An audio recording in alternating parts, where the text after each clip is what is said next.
Hi, everybody. I'll speak down here because you might want to take some photos, and I will get in the way. And thank you to the organisers for inviting me back after I depressed lots of people last year.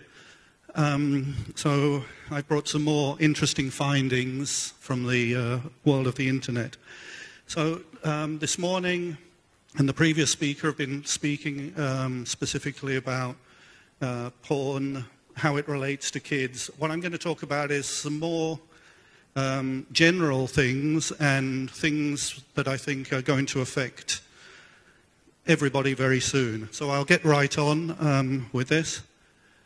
And I'll introduce you to DeepMindy.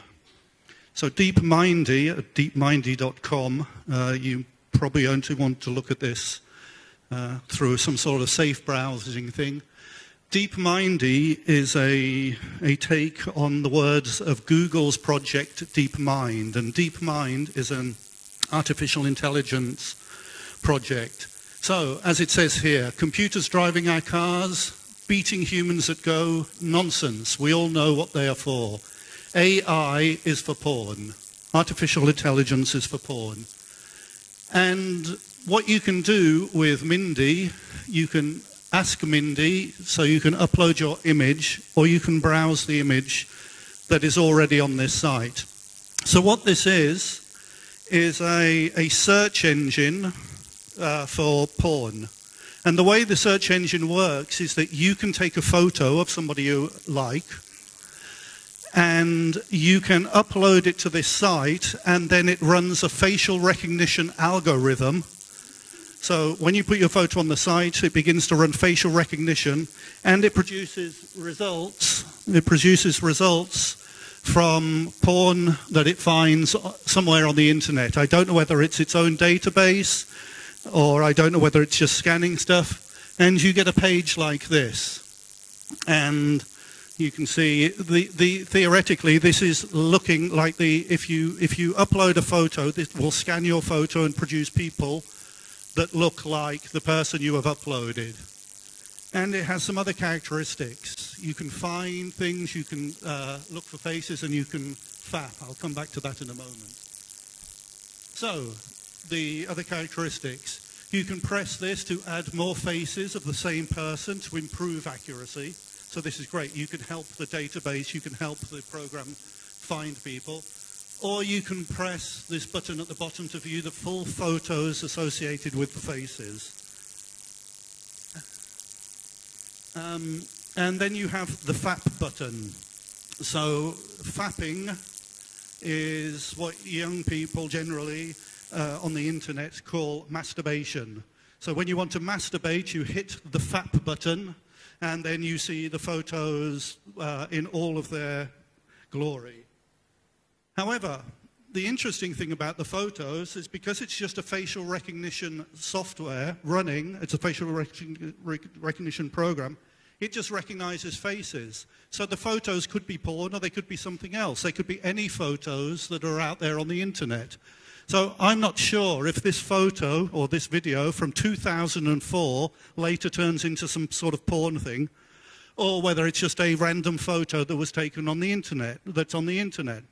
But what it means is that because it's just a facial recognition program scanning things, that any photo that is on the internet could theoretically end up on this porn site. Okay? And believe me, I've gone through this site. I've gone through quite a lot of this site, and it's not the most inspiring thing for humanity. So if you wish to go through that, you can. But the important thing is to see that any photo that's anywhere on the internet can end up on a porn site. Okay? So it tells you how it works. It's a completely free tool. In order to respect your privacy, zero data from the tool will be stored on our servers. We know this tool can potentially be used against those who upload revenge porn or tries to expose someone without their consent. So we've made sure it can use to help the individual remove any content from the web. So it's got some great upsides. We feel that we have developed an awesome tool, and we'll help you to use it safely. So that's good. The developers are trying to help you to defend against revenge porn or something. And of course, it has the privacy policy telling you that the people value their privacy, and it doesn't collect anything, except, of course, it does. But you don't know where this information goes. I tried to find out where it goes to. I did a whois lookup, but the interesting thing about this, it only goes as far as GoDaddy, which is an internet service hoster in the United States. And the interesting thing is that due to GDPR, previously a whois, which is a lookup of who runs a website, who owns a website, could give you tangible information about who the person is, what their address is, etc. But due to the GDPR, whois can no longer give this information because it would be against the data rights of that person. So I couldn't find out who this is. I couldn't find out where it's going. As I say, it's out there. Sometimes you will see pictures of people look very young. It doesn't seem to have an easy way to contact the people and to get stuff taken down. But I think this is probably the future of porn. Because the great thing about this, theoretically, is you see somebody you like, you put their picture on here, and then you can get to see porn that looks like the person you like. And then you can push the FAP button, etc. Okay, so that was Deep Mindy. We're going to go on. I'm going to introduce you to some probably worse things than this. So before I do... First I was afraid, I was petrified, kept thinking I could never live without you by my side. But I spent oh so many nights just thinking how you did me wrong. But I grew strong, and I learned how to get along. And now you're back from outer space. You just walked in and saw me here with that same look upon my face. I should have changed that stupid lock. I should have made you leave your key. If I'd have known for just 1 second you'd be back to bother me. Oh, now go. Walk out the door. Don't hang around here, 'cause you're not welcome anymore. Aren't you the one that tried to hurt me with goodbye? You think I'd crumble? You think I'd lay down and die? Oh, no, not I. I will survive, oh, as long as I know how to love. I know that I'll get by, and I got all my life to live, and I got all my love to give, and I'll survive. I will survive, oh, something like that. Oh my God! Okay, can anybody tell me who the face of the singer is? Nicolas Cage, of course. And this is an example of something called deep fake. Has anybody heard this term? Does anybody know deep fake? Okay, oh good, you're going to enjoy this. So, the interesting thing about deep fake, that was not produced by a Hollywood studio, that was not produced by somebody with incredible computers, with advanced technology or anything. That was produced with simple programs which do machine learning that can analyze faces, and they can replace faces or other things in videos, in original videos. And this video is actually quite old. The technology has advanced quite a lot since then. And so this is what's called a deep fake. And the interesting thing, or of course, where did deep fake come from? Well, of course, it came from porn. Of course it did. Most everything on the internet originally comes from porn. And this is, back in December, Gal Gadot, Wonder Woman, her face was swapped onto a porn video. And it came out in the press, and it became very, very big. You can see there that the image is not that good, but it was the first time this had been shown. And there was a group on an internet kind of a platform called Reddit that was dedicated to sharing deepfakes and looking at the technology and seeing how they could develop it. And of course, 1 month later, the technology was not only much better, but by now somebody had taken all of the different technology that you needed to make the deepfake, and they put it together and made an app, deepfake app, which meant that you didn't really have to have the technological understanding to be able to do these videos. You could just download a few programs. It runs on a Windows machine. If you have a fast enough machine, And you download photos. You need lots of photos of people in different situations, and then you can do this. So we got the app. The app came out very quickly. And then, of course, there became deepfakes market on Twitter. You could buy a deepfake. You could go onto Twitter and you could buy deepfakes of either the actresses you liked, because at this moment they were mainly actresses, plus Michelle Obama, which was a very famous deepfake porn. And you could buy these things, or you could ask them to make a video for you of the person you wished. So if you could send them the photos, you could get your own deepfake. And in fact, they even started making deepfakes of actual real porn stars. This is a real, this is Aria from Pornhub, who is a legit porn star in her own right, but they even made deepfakes of her. So very quickly, they put up a page saying that you could buy these deepfakes. So back in the day, for $10, you could get one actress, up to 5 videos. For $129, you had full lifetime access. So you could get all of the videos that we update weekly. $299, access to the website, plus full database, plus access to a closed community forum, because not all photos are put up. And they will make them for you, of course. Okay, so, and down the bottom you can see the list of the typical actresses: Rachel McAdams, Marcy, Katy Perry, Jamie Chung, Marilyn Monroe, etc., Winona Ryder, etc. And recently they put this up, that they would give monthly subscribers, and then they could take the page offline, because, as they say, not going to lie, we are concerned about our safety and the safety of those who contribute. Because by now people are making all of these videos, and it's now very famous, and people are beginning to investigate more and more. Okay, 1 week left, $50 for lifetime access. Okay, you pay these guys $50 and you can have everything forever. Deepfake, porn, paid porn. So they've now removed that. Now, I began to look through these things, and I discovered that the #1 person on the deepfake, on the porn videos, was Emma Watson. And I was thinking, well, I don't quite understand. I mean, Emma Watson's very attractive, very intelligent, but as a kind of porn thing, I didn't really understand. So I went and I watched this video, because I wanted to understand why people were so obsessed with Emma Watson. As you can see, that's actually a pretty good image there. You can't really see that that's not Emma Watson. So I watched this whole thing, which is Emma Watson masturbation with sound deepfake. And the interesting thing about this video is that most of the videos don't have sound, because they haven't been able to get the voices correct yet. But on this video, they've got a voice of a woman that sounds very much like Emma Watson. So I'm watching the video, and Emma Watson, or the person, begins to undress. She gets naked, and she begins touching herself. And all the time she's talking to the watcher, and she's saying, "Oh, now you're watching me. Now I know I know you have lots of pictures of me on your computer.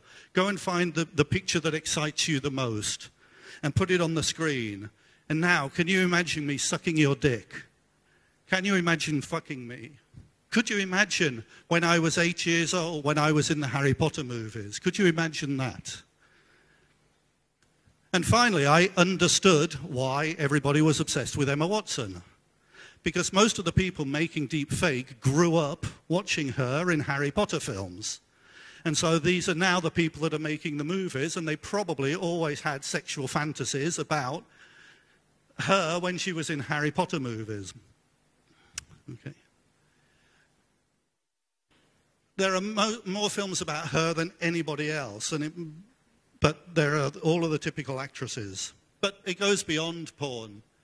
The interesting thing is that to make these movies, you need to have thousands and thousands of images. So it's very easy to get thousands of images of actresses.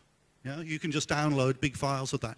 But, of course, inside those files of Emma Watson, there are photos of Emma Watson when she was 8, when she was 9, when she was underage.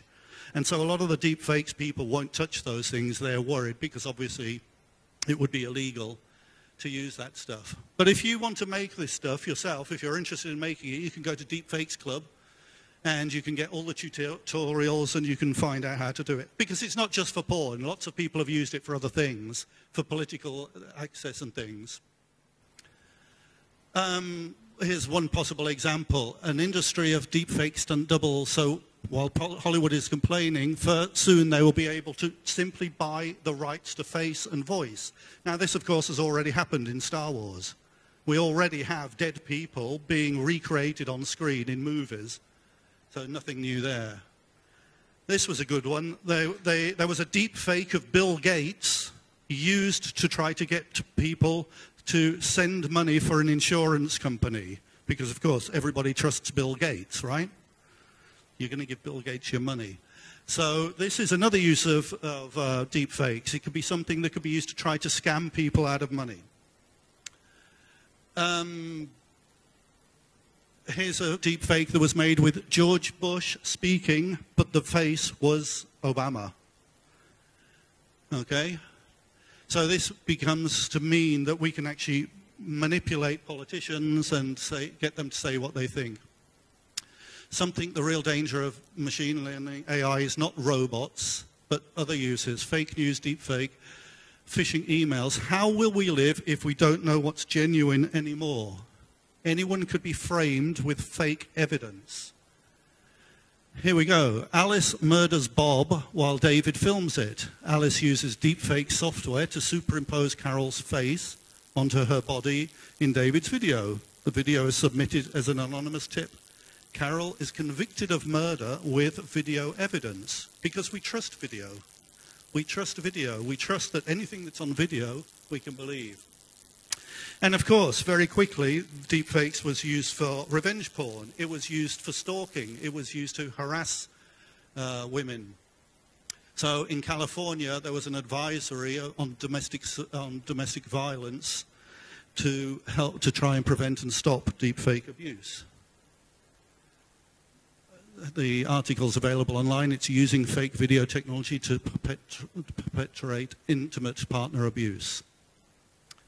And the other interesting thing is because we're all putting up thousands and hundreds and thousands of selfies on our Instagram accounts and everything, this actually becomes something that later could be used to impersonate us, that you could take a deep fake of all of these very famous Instagram people, and you could actually create an Instagram account, and because you've already got all of the images, you could actually very simply impersonate these people, and these people are used on Instagram to sell us lots of things. But it gets worse because you can do it with voice.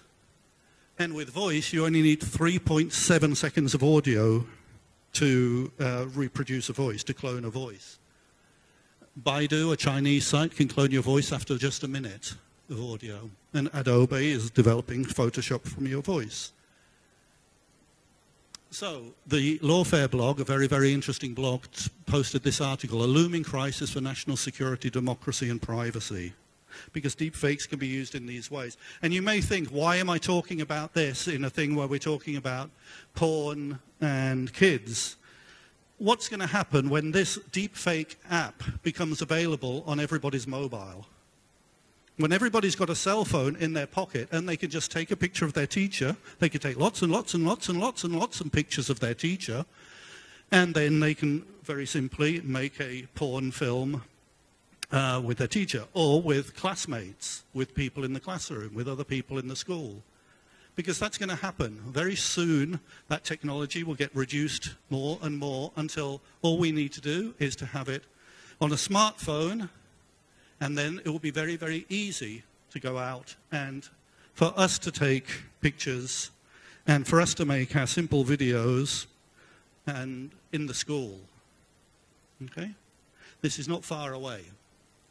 And on a wider scale, there's the political issue, but on the level we're talking about today, we're talking about a powerful tool that everybody will soon have in their pockets with some incredible effects. And if you don't think that people will use that, I'd like to introduce you to the spinner. The spinner is, as it says there, a service that enables you to control articles presented to your wife on the websites she usually visits in order to influence her on a subconscious level to initiate sex. Okay? This is a great site. So for $29, you will get, your wife, should I say, will receive for 3 months lots of legitimate articles, they're real articles, and these articles will subconsciously affect her so that she will initiate sex. They claim that there are 1 billion men in the world that would like their wives to initiate sex more. I don't know where they get the figure from, but it's probably a good figure. And that's a good market. 1 billion times $29, that's pretty good market. Okay? They do other things as well. They've got a campaign so that kids can get their parents to buy them a dog and things like this. But of course, this was the main one that they talked about. This image has now gone from their website. It's disappeared. So the new service promises to manipulate your wife into having sex with you. What could possibly go wrong? Nothing could possibly go wrong. The global number of married men who want their wives to increase the number of initiated sexual advances towards them is estimated to be around 1 billion. A new service called The Spinner enables a husband to control articles presented to his wife on the website she usually visits in order to influence her on a subconscious level to initiate sex. The wife is exposed to hundreds of items strategically placed as editorial content, using headlines such as 5 ways to keep your husband permanently in love with you and 3 reasons why you should initiate sex with your husband. Wait. Is this real? So that was the video that they presented. So, sorry, somebody was taking a photo of it. You can find it on YouTube. And basically, it's fake news. It's a fake news item. If you look at the thing, you would imagine that it's actually a real news program. It's not. It's from them. But they've created it as a news item, and it explains how this works. And how does it work?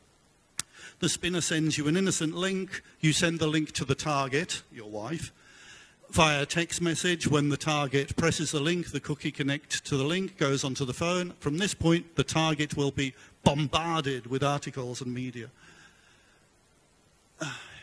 This is what's called native advertising.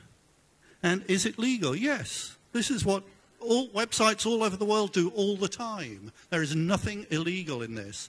This is the first time somebody has thought of it. Hey, we can do some psychological warfare against our partners by doing this. And they've made it available for $29. What's not to like?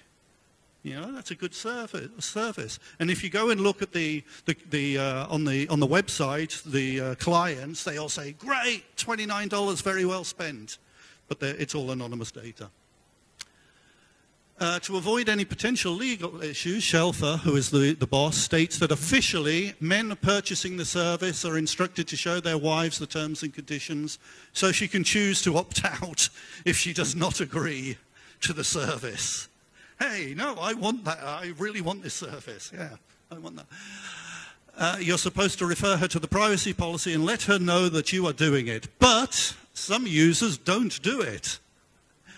If the user misuses the service and does not let his wife know, that it's no longer our responsibility. That's nice. Oh, it's nice. It's not our responsibility. Hey, you know.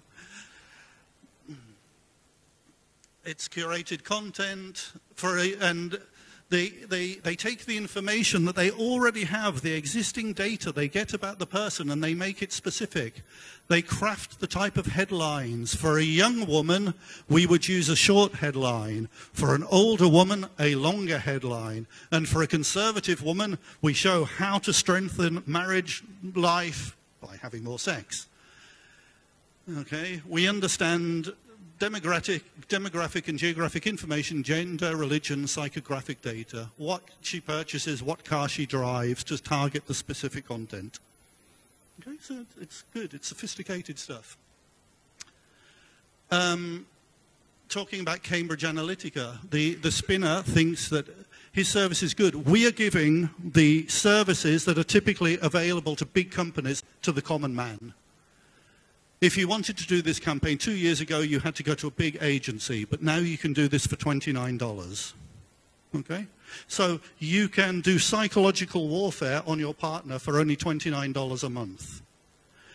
Because the issue, when I talk about these things, people always say, ah, yes, but people won't do that. Why would people want to do that? Well, people will do that. We've seen all the time on the internet that as people get access to more things, stronger technology, etc., they use it. A project I'm currently involved in is the using of Internet of Things, smart homes devices to perpetuate domestic violence. Okay, so couples that have split up and the guy still has control of devices that are in his ex-wife's home, and he is using those devices remotely to psychologically or physically alter things in the house to affect her, to abuse her, and obviously by default any children that may be living with her. He's switching on the heating to make the house very hot, switching on showers, switching off lights, switching on music, turning off music, putting music on very high, making things not work. So people will use these technologies.